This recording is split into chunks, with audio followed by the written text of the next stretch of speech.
বড় মাছ ভুনা করব আর সাথে থাকবে পাতাকপি ঘন্ট।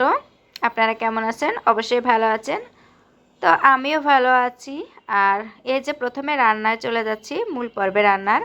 প্রথমে আমি আলু ছোট ছোট করে টুকরা করে নিয়েছিলাম। তারপর ওটা তেল গরম করে ওর ভিতরে দিয়ে হালকা, মানে হালকা না, অনেকটাই ভালো করে ভেজে নিয়েছি।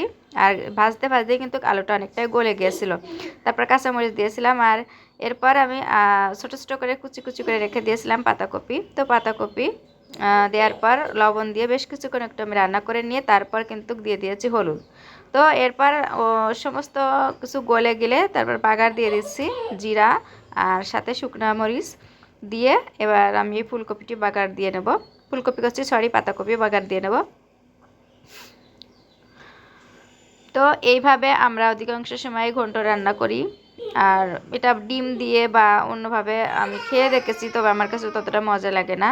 এটা এভাবে নিরামিষ করলে পরে ভালো লাগে।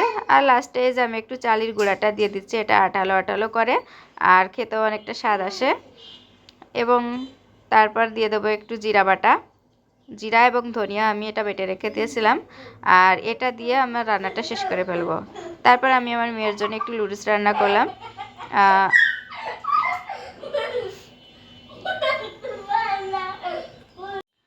তো তারপর একটু মার্কেটে চলে গেলাম। তো সেখানে যে দেখলাম কি কি আছে, তো সেসব দেখে একটু ভিডিও করে নিলাম। তো অনেক সুন্দর সুন্দর চুড়ি পাওয়া গিয়েছিলো। আর এই দোকানেও অনেকগুলো ব্যাগ পাওয়া গিয়েছিলো। তো এই ব্যাগের দাম একদম কম। আর আমার কাছে বেশি ভালো লাগছে এই সুন্দর সুন্দর ডিজাইনের চুড়ি।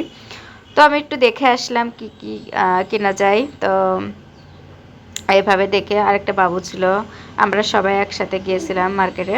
তো ওই সমস্ত কিছু দেখে কেনাকাটা করে পরে চলে আসলাম। তারপর বাড়িতে এসে রান্না মানে স্কুল থেকে আসলাম, এসে আবার রান্না করতে শুরু করে দিয়েছি। তো আজকে শুধু মাছই রান্না করব, আর মাছ একটু ভাজি করব আর সাথে ভুনা করব। তো এই জন্য একটু মাছের পরিমাণটা বেশি নিয়ে নিয়েছি। তারপরে পেঁয়াজ কেটে নিয়েছি। এবার পেঁয়াজ কেটে ধনিয়া শুকনো মরিচ সাথে জিরা সমস্ত কিছু আমি একবারে দিয়ে সুন্দর করে কষাই নিয়েছি। রসুনও দিয়েছিলাম, ওর সাথে লবণ দিলাম, হলুদ দিলাম। তো সব কিছু দিয়ে আমি সুন্দর করে কষাই নিয়েছি। আর এভাবে কষিয়ে তারপর জল দিয়ে দিয়েছি। আর মাছ তো ভেজে নিয়েছি হালকা করে। আর এখনই ভাজা মাছ এর ভিতরে দিয়ে দেব তরকারির মধ্যে। তো এভাবে কিন্তু বেশিক্ষণ আমি রান্না করব না, জাস্ট অল্প একটু রান্না করব। আর আমার কাছে একদম শুকনো চাইতে একটু ঝোল ঝোল রাখলে খেতে ভালো লাগে। আর এটা যখন গরম ভাতের সাথে খাওয়া হয় অনেক মজা লাগে, বা রুটির সাথেও খাওয়া যায়। তো তারপর লাস্টে একটু কাঁচামরিচ দিয়ে দিলাম 2-3টা মতন। এবার কাঁচামরিচ দিয়ে এখন আমার রান্না কিন্তু শেষ, আর খাবো। তো ভালো থাকবেন, সুস্থ থাকবেন, টাটা।